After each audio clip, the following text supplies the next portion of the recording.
Hello everybody and welcome back to another episode of the National Histories podcast. If this is your first time tuning into us, we aim to tell a brief, light-hearted and objective history of every nation in the world, and in no particular order, just to keep things interesting. My name is Alex and I'll be your host for today's episode on the history of Canada. But joining me as usual is my pal and co-producer Luke Osborne, who will be listening along with you and having a bit of chat with me at various points. How are you, sir? I'm fragile. Oh dear. This is not good to hear. Why are you fragile? Just general sudden realisation of the world's demise. No, I'm joking. I've just been drinking. Wow. Yeah, well, I mean, that can happen, can't it? You know? Yeah. Hangovers do induce, what do you call it? Kind of cosmological despair. Yes, yeah, I guess they do sometimes. Most of the time they induce, well, cravings for junk food. Yes, they do.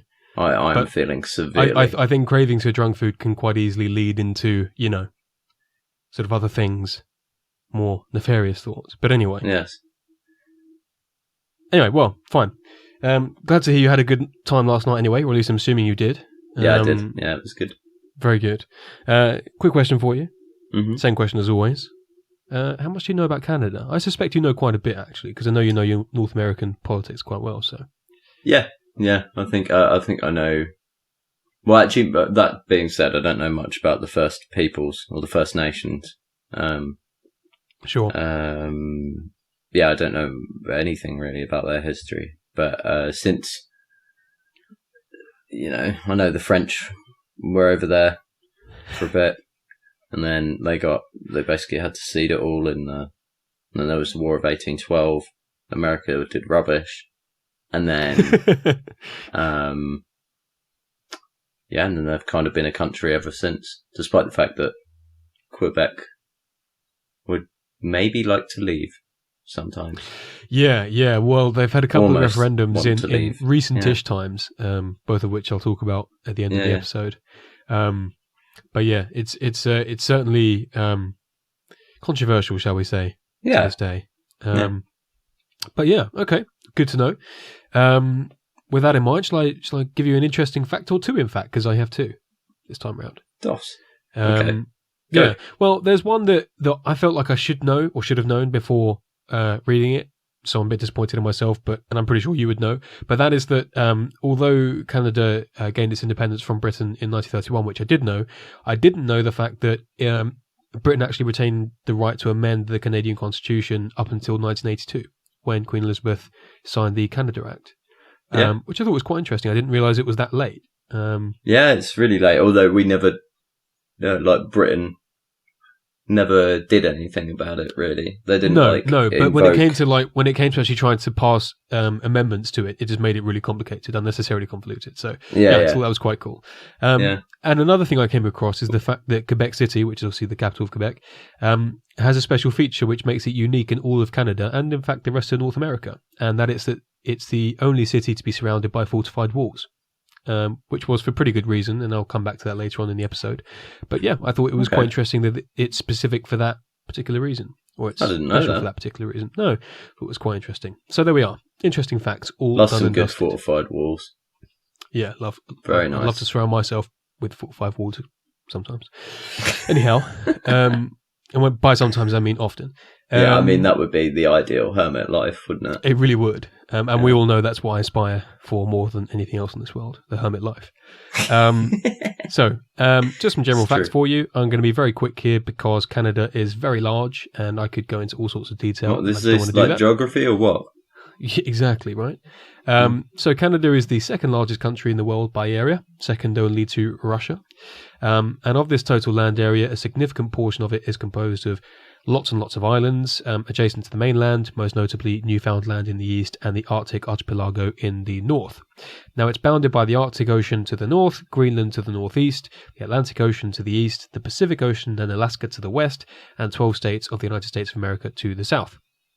In fact, and this is another interesting fact, Canada's border with the US is 5,500 miles long, which makes it the longest non-militarized border in the world, which I thought was quite cool. And Canada is also a country of quite breathtaking and varied nature, with 6 or at least 6, distinct physiographic regions, plenty of mountain ranges and Great Lakes and variegated latitude, which results in some pretty discrepant temperatures across the country. But in the main, it is really very cold, and I know that from personal experience. Oh, you've been there? Yeah. In fact, I think it's Canada's recorded the coldest day on record. Can't remember how low it was, but it was very low. While you were there? Not while I was there, no. Although I was there once when it was like minus, in the high minus 40s, I think it was, and I was actually like skiing or on a mountainside, and it was ridiculous. I mean, it was a bit of a blizzard too, so you couldn't really see anything, but it was horrendously cold. That sounds awful. Yeah, although on the whole, it's a really beautiful country. I would suggest anyone has the opportunity to go there, although it's very expensive to do now, do so, because it's great. I've heard and seen good things. Indeed. So, moving on to some prehistory. It's estimated that the first humans to set foot in North America did so about 12,000 years ago, probably over a land bridge from Siberia to Alaska, known as the Bering Land Bridge, that is now submerged somewhere in the Pacific. However, other archaeologists admit that North America was hosting humans as far back as 60,000 years ago, presumably having crossed over some similar bit of connective earthen tissue, although that is very much disputed. It's also worth mentioning that this migration from Siberia to Alaska occurred during the last ice age, so it's pretty damn cold. And this was especially true for Canada, which is almost entirely covered in ice at this time.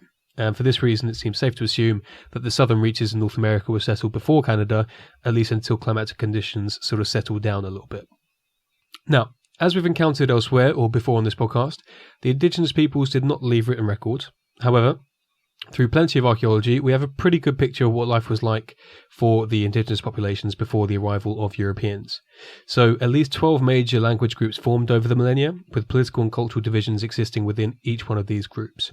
So both between and within these 12 major groups, there was considerable variation in culture, means of sustenance, trade, laws, customs, political centralization, and intertribal relations.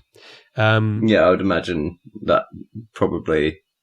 Well, it's such a varied place in terms of, it goes all the way from tundra to like temperate areas, and there's lots of forest. I imagine it all depends on all the where exactly they were situated, geography and climate. Yeah, exactly. Yeah. Most definitely. And also just as a quick disclaimer, I'm going to give a quick overview now of the sort of major ethno-linguistic groups, but I don't go in as much detail as I probably would like, just because it is incredibly complex. And we were talking before we started this episode about doing a Indigenous history of North America as a sort of specials episode. So if you would like something like that, do let us know through social media or some other means, because I think we're both interested in doing something like it. So as a quick overview, the eastern woodlands of what became Canada were home to two primary groups. Now these were the Algonquin and Iroquoian peoples, who developed quite sophisticated political and religious confederacies and established trade networks with each other. Now, the Cree dominated the Great Plains of the North American interior and depended on vast herds of bison for their means of sustenance, and they largely were nomadic and would follow the herds of bison, and quite famous for driving them off cliff edges, which you can see depicted in plenty of museums, I'm sure, in most countries across the world. Now, to the northwest were the peoples of the Nardine languages, some of whom lived in the islands of southern Alaska and northern British Columbia. And the interior of British Columbia was home to the Salishan-speaking peoples, with the inlets and valleys of British Columbia sheltering distinctive populations who, like the Iroquoians, developed complex cultures. And finally, in the Arctic archipelago, the distinctive Paleo-Eskimos resided there, whose culture was eventually replaced by the ancestors of today's Inuit. So we are. The one feature really that united all of them was the fact that they were politically independent for thousands and thousands of years. But as I've touched on here, and as we were kind of talking about before, there is lots of diversity between them in terms of the things that they cultivated and the way they interacted with each other. So all very cool. What about, you might not know this, like economically, was there any interaction between them? Like, did they trade between each of the... Yes, they did. And there was... obviously occasionally intertribal warfare too, but because they were quite geographically disaggregated, as we said before, contact wasn't always that frequent, or at least not between them as sort of generalized groups, but specific sort of Iroquoian groups might occasionally encounter someone else or another group. Okay. Yeah, and this obviously changed over time, especially after the colonial period, when they had to essentially move to the areas that they could move to, if that makes sense, and then would generally become a bit closer, and that could obviously lead to conflict too. So, yeah. Now, as we covered in an earlier episode on Iceland, seaborne Norse invaders had started making inroads into Britain, Ireland, and Northern Europe by the mid-9th century, and by 874 they had established permanent settlements in Iceland. Now, these avid seafarers were not done there, though, for by the end of the 10th century, the Norsemen had also reached Greenland, and from there they promptly ventured to North America and established a settlement at L'Anse-à-Medu in the northern tip of Newfoundland, or what is today Newfoundland. However, after a few scuffles with the natives they encountered, probably the Inuits, and a bit of trading too, they abandoned the settlement quite quickly. Right. So, for the next few hundred years, the indigenous groups of Canada carried on largely as they had done before the Norse explorations until 1497, when an Italian navigator by the anglicised name John Cabot set sail from Bristol under a commission from the king to find a new route to Asia. I didn't know he was Italian. I've heard the name before being mentioned as sort of like the first, European to go over there for quite some time. Yeah, it's funny, isn't it? I didn't really have time to look up why it was that he was taking commissions from the English king, but there we are. There must be a specific. Well, it's because they were the best sort of navigators, weren't they? They were at the time. Yeah, true. The Italians, because they were so it's like Christopher Columbus working for the Spanish, and plenty of navigators working for the Portuguese, going down the African coast. Yeah, for sure. But during that voyage and another the following year, Cabot died. But he and his sons explored the coast of Labrador, Newfoundland, and possibly, although we don't know for sure, Nova Scotia, because they didn't really record their travels that well. So during these voyages, they discovered that the North Atlantic coastline was teeming with fish, although the British would not take much commercial interest in it until later, and despite claiming these territories for the English crown, this claim was not really exercised, and England decided against creating a permanent settlement, at least for the time being. So, in the meantime, the Portuguese claimed the areas of Labrador and Newfoundland, despite the fact that such claims technically violated the Treaty of Tordesillas, which you'll be familiar with if you've listened to earlier episodes of ours. And the Portuguese crown duly imposed taxes on the cod fishery set up there by other colonial merchants, and they'd set up their own fishing outposts in Newfoundland and Nova Scotia by 1521. However, these outposts were soon abandoned as the Portuguese focused their attention on South America. Now, this might not have marked the total end of Portuguese activity in Canada in the 16th century, although the extent to which they retained their presence there is contentious in the literature, so I'll let that be. Okay. Anyway, this didn't know they were there. Sorry? I didn't know the Portuguese were. Yeah, no, I didn't, but yeah, very, very briefly, it seems. Yeah. Wonder if there are any place names that bear their legacy from that period. I would suspect they probably would be. Really, maybe. Although it might have got lost in the sort of francophone, anglophone. Yeah, the rest of the mess. Sort of division that has persisted ever since. But yeah, we'll come back to that. Anyway, so this left a vacuum that the French were super eager to take advantage of as they sought to challenge the supremacy of the Spanish in the New World. So a man named Jacques Cartier then became the first to navigate the St. Lawrence River, which is the great entrance to Canada by sea. After exploring the shores of the St. Lawrence Gulf in 1534, he claimed it for the French crown, and both he and the king were really hoping that it would be rich in minerals and precious metals, as the Spanish had found such wonders further south. However, the mineral specimens were not particularly valuable, and after a harsh winter, Cartier had left for France. And over the course of the next 66 years, other settlements were created, including one at Sable Island in 1588 and Quebec in 1600. However, these all failed to provide the French crown with the kind of income it was looking for, and so they were swiftly abandoned. Regardless, French fishing fleets continued to make seasonal trips to the North Atlantic coast and sail into the St. Lawrence River, trading and making alliances with First Nation peoples such as the Inuit and Métis. So, both parties were rather sceptical of each other, but conflict was minimal and a trading relationship did begin to grow, with native furs often exchanged for iron and other manufactured goods. Fortunately for the French, beaver pelt, which was the primary fur that was traded, was in vogue among European among the European bourgeoisie, and since the poor things had been hunted to near extinction by European fashionistas, attempting permanent settlements once again looked like quite an attractive proposition. So, with that in mind, the French crown granted a fur trade monopoly to Pierre Duguay de Mont in 1604. Now, de Mont and a geographer by the name of Samuel de Chapelain did a bit of exploring on the northeastern coastline and found some settlements, most notably Quebec City in 1608, which would soon become the fortified capital of New France. Chapelain would do some further exploring in the Ottawa River through Lake Nipissing and the Georgian Bay. And now during this time, he encountered the Hurons, who he aided in the battles against the Iroquois Confederacy. And as a result of this, the Iroquois and the French would become fierce enemies, and the two would fight each other repeatedly during the remainder of the 17th century until the signing of the Great Peace of Montreal in 1701.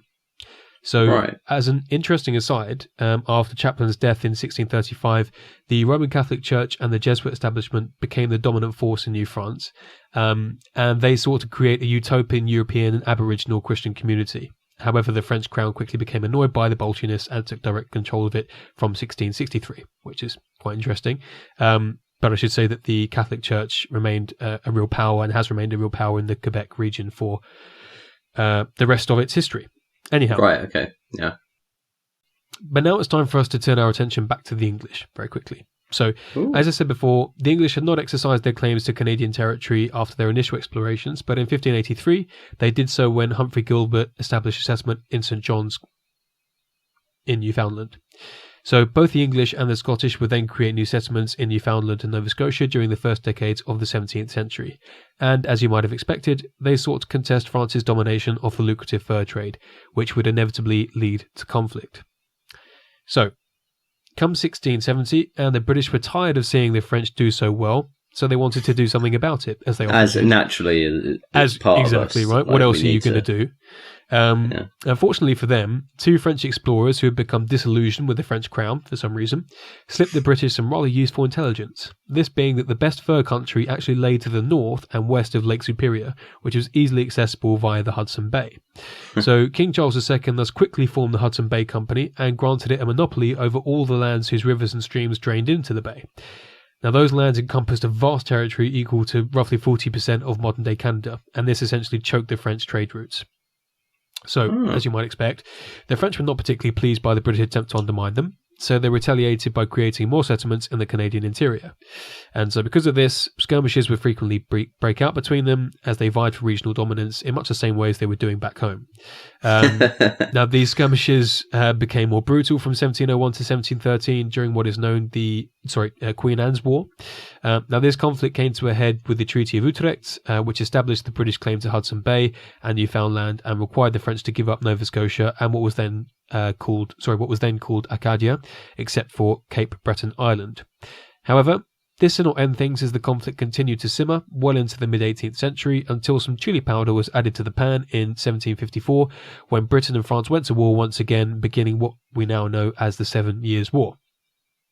Okay. So with the tide turning in Britain's favour, they captured the Louisbourg fortress, which gave them control of a strategically important entrance into the St. Lawrence River.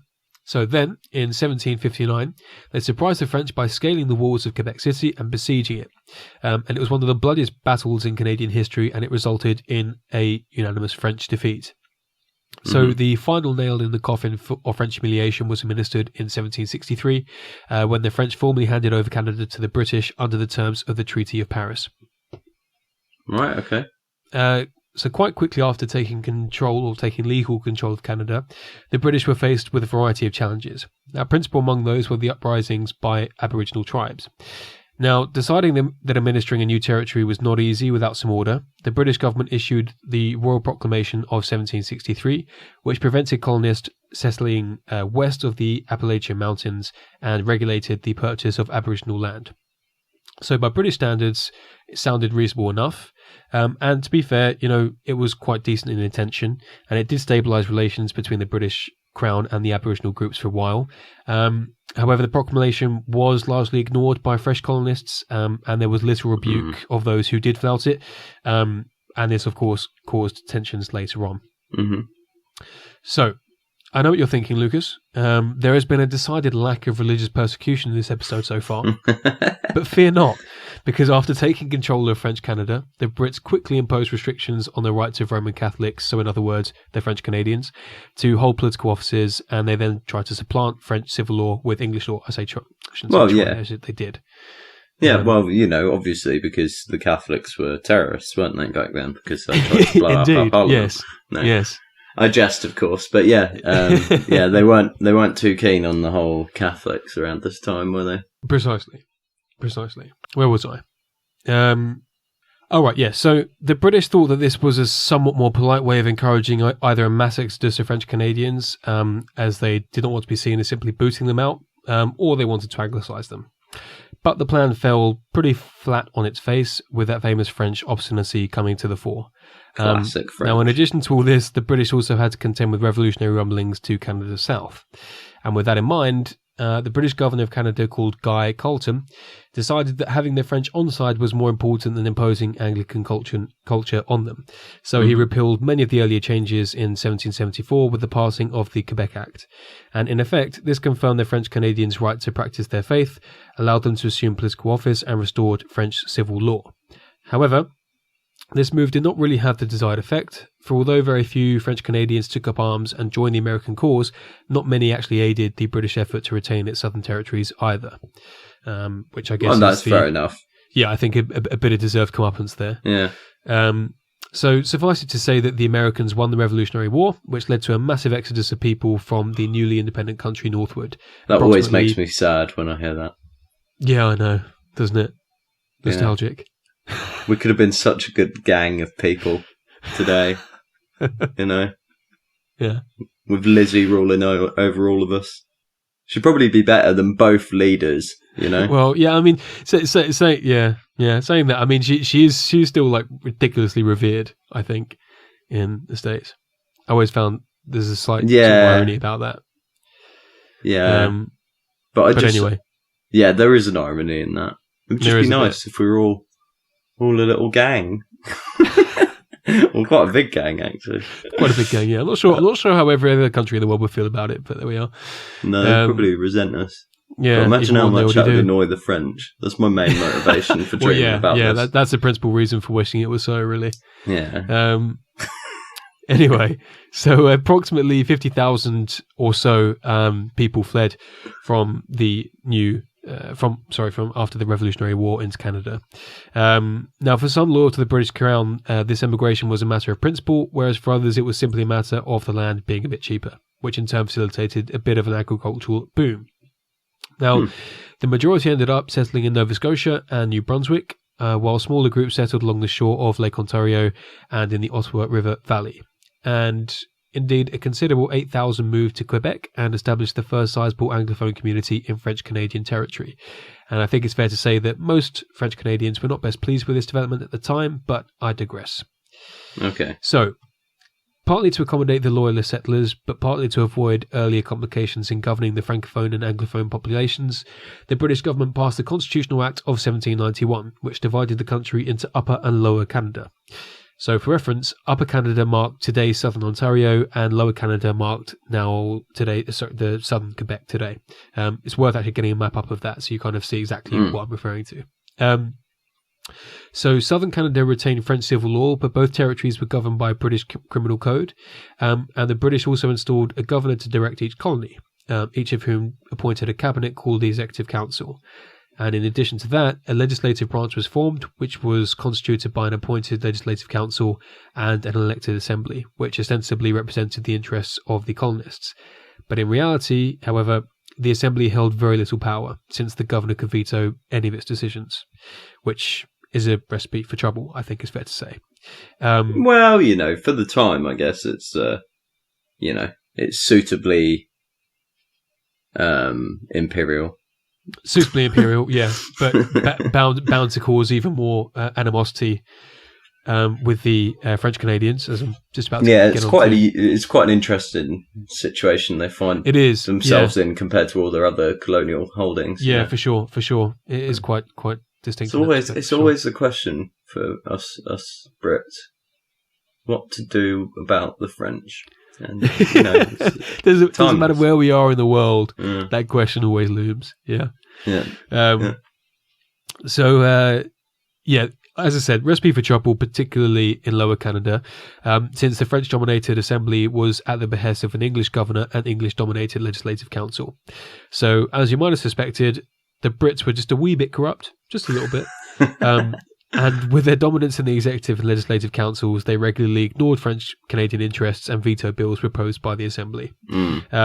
So, now, after a failed attempt by the United States to annex Canada in 1812, British control over the executive and legislative functions of both Upper and Lower Canada only intensified, once again to the dismay. Wait, is that all you're going to talk about on the... Well, yes. I love the 1812 war. Basically, also, fun fact about the War of 1812. Do you want to hear it? Go on. It's the War of 1812 to 1815. Which is very annoying.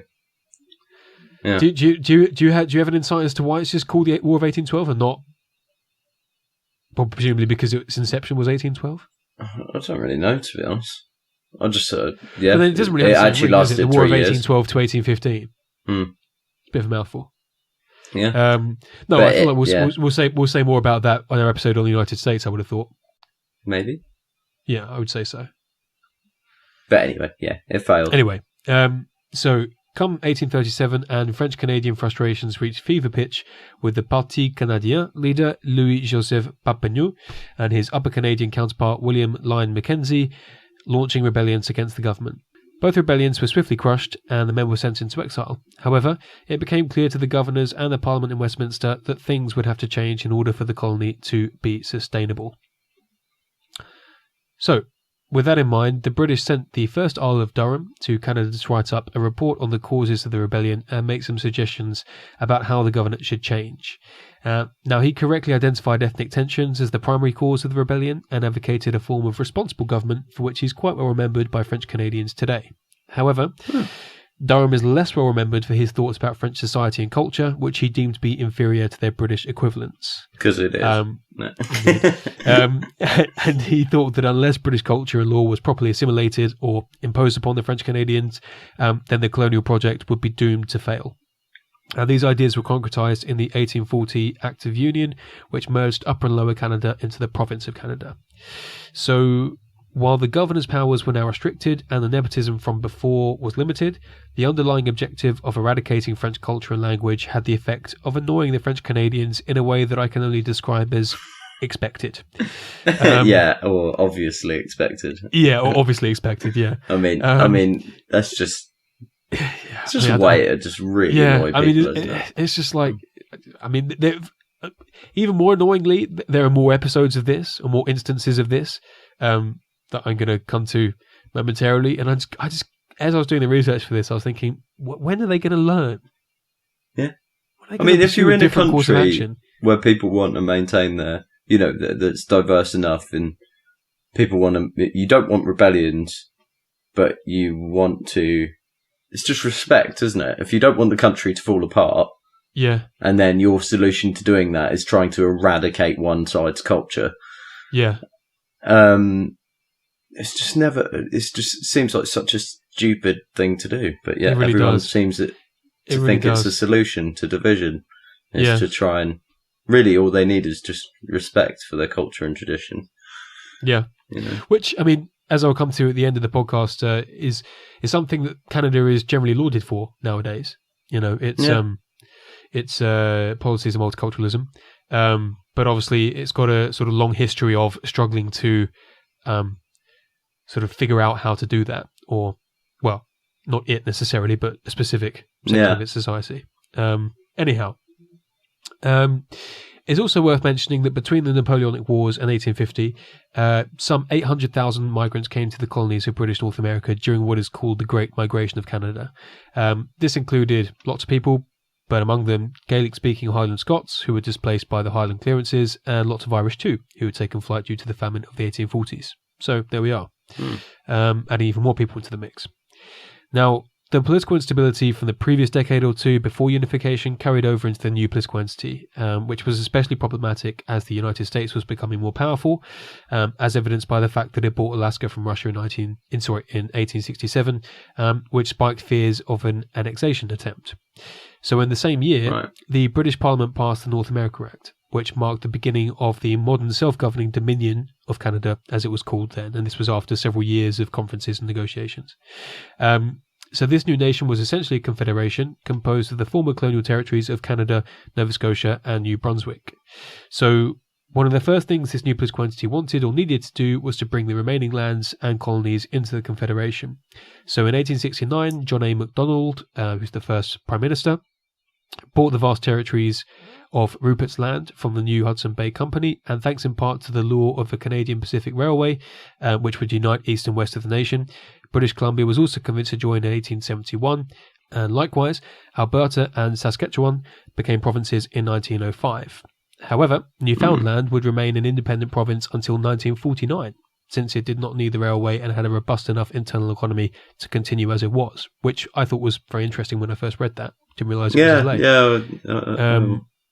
And it's also, I also like the fact that Newfoundland was sort of the first place that had a colonial settlement, and then it was the last to join the Confederation, which I think is kind of an interesting irony. But there we are. And also the least inventively named place. Yes, absolutely. I think that goes without saying. Now, a few further political developments in the mid to late 19th century are also worth commenting on here for their consequences on Canada's 20th century historical trajectory. Now, the first is the creation of the Northwest Mounted Police by the first Canadian Prime Minister, as I mentioned, John A. Macdonald, which was created to assist the policing of the Northwest Territories, who had turned a little bit fractious in 1869 and attempted a rebellion. And another rebellion actually occurred in 1885, which was led by Louis Riel, who also led the first one. Now, in essence, the rebellion was spearheaded by Manitoba's Métis population, who are a mixed blood people of First Joint Nations and European descent, who felt that the Canadian government was not doing enough to protect their rights and land. And when I say they felt, they didn't just feel, that was actually the case. So while quelling the rebellion was an important moment for the Conservative leadership and Canada as a whole, since it was their sort of first military action as an independent nation, seeming, well, in relative terms, the saga did lead to permanent distrust of the Anglophone community on the part of the Francophones. But of course, this distrust was pretty thoroughgoing beforehand anyway. Now, another important development regards a series of treaties negotiated between Canada and Canada's First Nations peoples, whom it organised onto reserve lands, as they were called. The government then imposed the Indian Act of 1876 to govern relations between new settlers and the Indigenous communities. Now, this also began the residential school system, which was aimed at integrating the Indigenous people into broader Canadian society. Oh, and of course, to civilise them. And I'll come back to this highly controversial policy momentarily. Or towards the end. So finally, after a border dispute with the United States regarding some gold mines discovered in Alaska, the British sided with the Americans, which essentially substantiated the growing will for independence from Britain, like I say, that was already kind of swelling. So that sounds like terrible. Colonial overlordship. It does, isn't it? Not particularly good management, you wouldn't have thought. Damn. Maybe we wouldn't have been one happy family. Oh well, never mind. Wishful thinking. So, in the late 19th and early 20th centuries, industrialization was in full swing, as was migration. In fact, as many as 4.5 million people arrived in Canada between 1885 and 1914 to take advantage of Canada's economic successes, with many of them tending to Canada's vast prairies. So with things looking chipper for Canada, and with perceived betrayals by the British still fresh in mind, it should come as no surprise that the appetite for full autonomy was swelling. Now, this appetite only grew during the First World War, particularly after conscription was enforced in 1917, when voluntary recruits were no longer stepping forward. Because, you know, when you're trying to build an industrially strong nation, the last thing you want to do is lose all of your most able young men, which I think is rather unreasonable, but there we are. So it's also worth bearing in mind that they had already supplied some 300,000 soldiers who were often noted for their bravery and intelligence in battle, particularly at the Somme, Vimy and Passchendaele as well. I know they were particularly important to the Vimy Ridge sort of situation there and capturing that. I know that was like a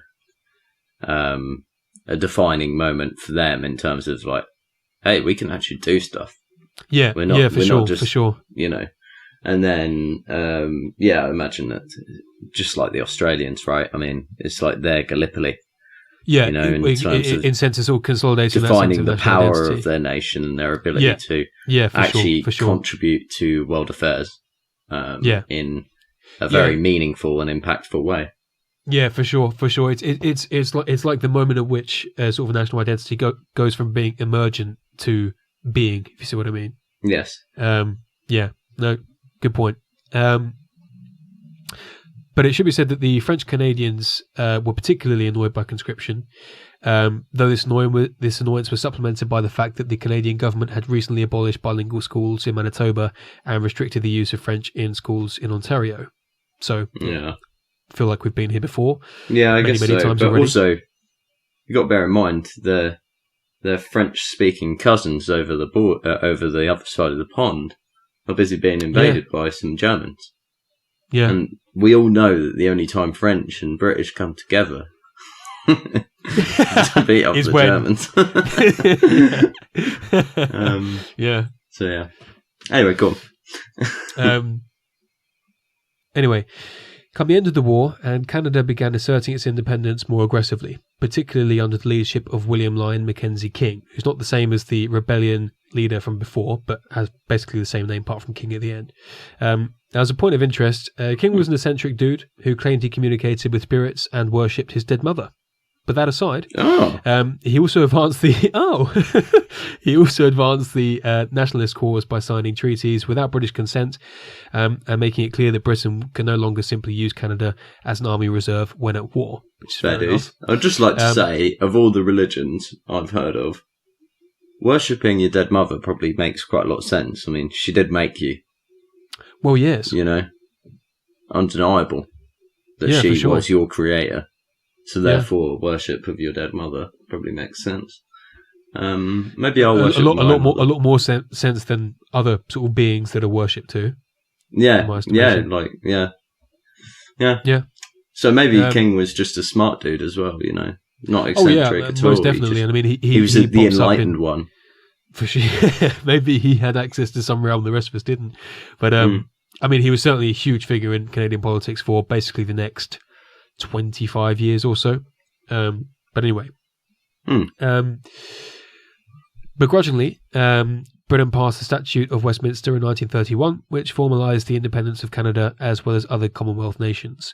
Although, as I mentioned earlier, Britain did retain the right to amend the constitution of those countries, which was a legal oddity that persisted in Canada until 1982. So the interwar period was pretty hard for Canada, as it was for most countries, with an urban unemployment rate of 90% recorded during the height of the Great Depression. And until the Second World War, politics was divisive and fraught with successive governments chopping and changing from higher spending models to non-interventionist ones, though things did look better after 1935, when Canada and the United States signed a trade deal, which improved relations between them after a mini-trade war in the early 1930s. Oh, that's good.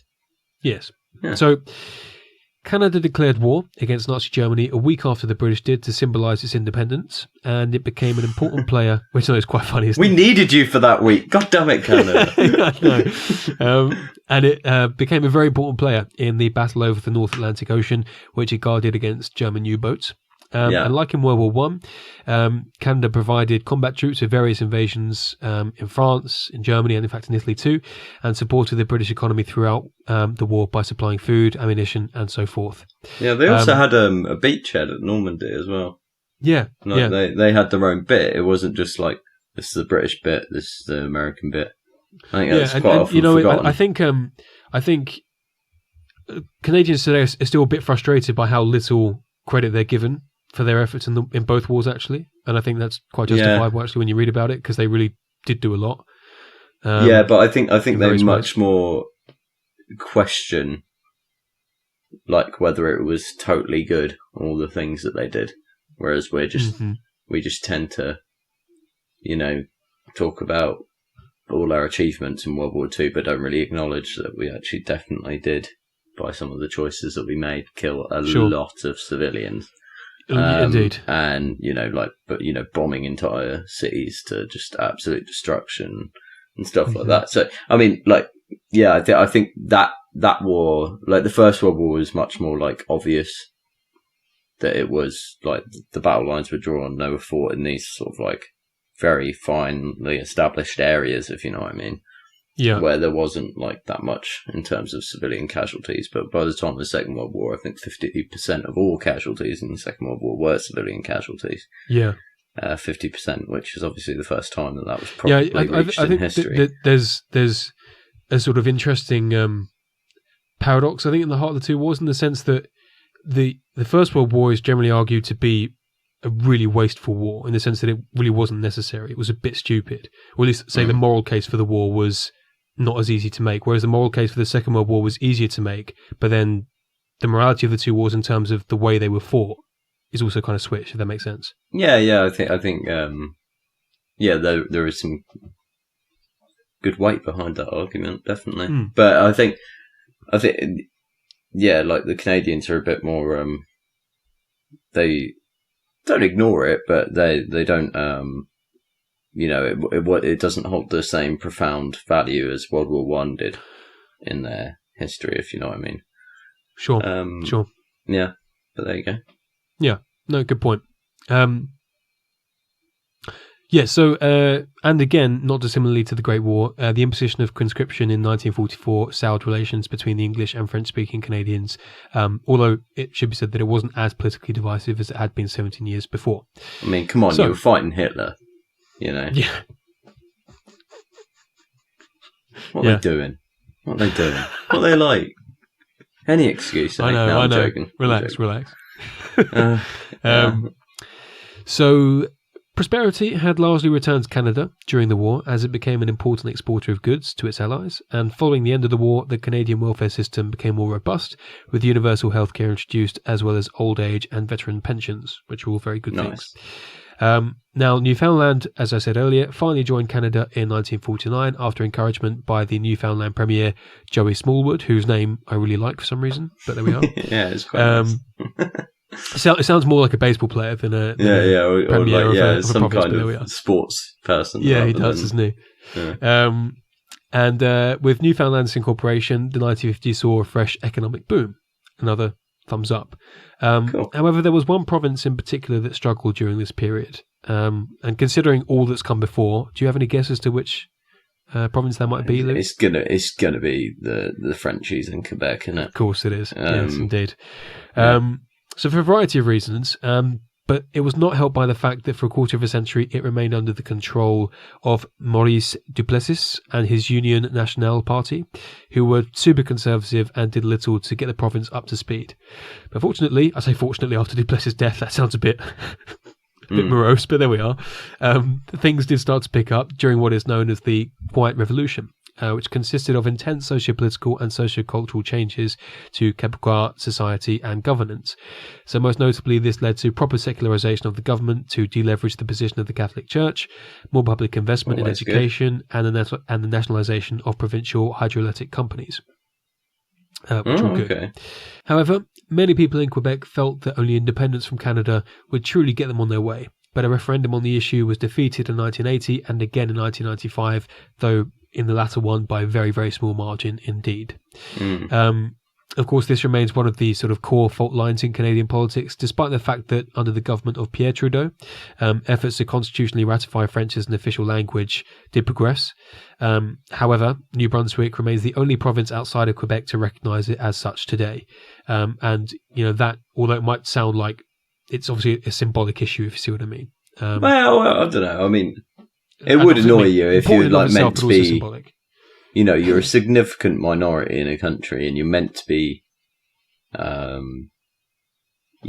getting involved in, the whole country, the country as a whole. Yeah. I mean, but they don't even recognise your language. It's kind of offensive. Oh, yeah. So when I say that it's symbolic of the antagonisms that remain in Canadian society, but it's not to say that it's not an important issue in and of itself, because obviously Yeah, it's an interesting one, especially when you sort of consider how sort of culturally progressive Canada tries to kind of promote itself or appear. I think it's interesting. But once again, I had neglected Canada's Aboriginal people a bit. So what was the status at this point? Well, in 1960, all Indigenous people were finally granted Canadian citizenship, and in 1985, Canada became the first country to pass a National Multicultural Act and establish a federal Department of Multiculturalism, which is cool. good. And further in 2008, the government formally apologised to the Indigenous people of Canada for the residential school system and the damage it had caused, and set up a Truth and Reconciliation Committee in the same year. Of course, a lot more has to be done on this front, as well as other issues like remnant territorial disputes and so forth. But it's good that they have begun that reconciliation, because that is good. I didn't know a lot about the residential school system before researching for this, but after reading a bit about it, it was a pretty horrendous. Well, it's a way. It's like cultural genocide, basically. Yeah, basically. There was a particular adage or phrase they used, and it was about taking the Indian out of the child, if you see what I mean. Yeah, exactly. Yeah. I think it was similar sort of methods used in Australia. Yeah, and stuff. Yeah. But yeah, so it's fair to say that sort of nationalistic chauvinism has not really gripped the Canadian psyche as one might argue it has done in other places in recent years, which is all rather good. But as I say, the Canadian approach to these issues is not beyond reproach, and the conversation regarding the best way to manage a multicultural society, such as theirs, continues. Which I think is fair enough. I mean, you'd have to think about it more, because they've always had the stubborn French people there. So and I mean, they had in the 19th century going to the 20th, they had a large migration of a large Ukrainian diaspora as well, and others from Eastern Europe. So I mean, it is truly a really multicultural place. Yeah, well, I mean, So I can see how they've had to deal with that for much longer. Like it's been recognised as a problem.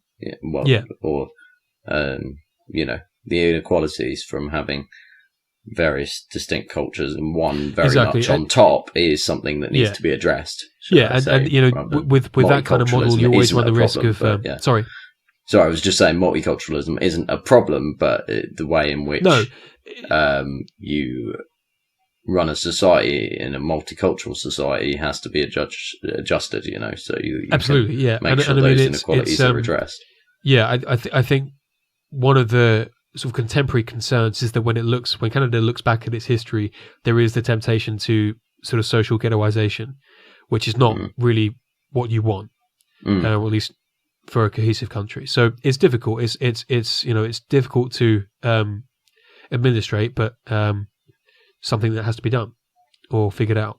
But yeah, that's where I'm kind of going to leave it, to be honest, because I think that's sort of one of, if not the most important thoroughgoing issue in Canadian politics today. Still very much disputed and contested and debated. But yeah, that brings us to the end of our history of Canada. Do you have any thoughts, Lucas, about the episode?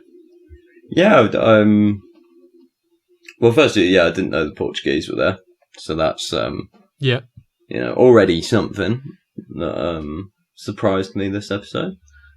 But yeah, I think it's quite interesting that the nation basically came together for fear of American annexation, and then it came together fighting someone else's war, and then it's just quite an interesting way for a nation to come together, it is. But then we mentioned in the earlier on that there is precedent for this in other episodes we've done, and 100% again. Yeah.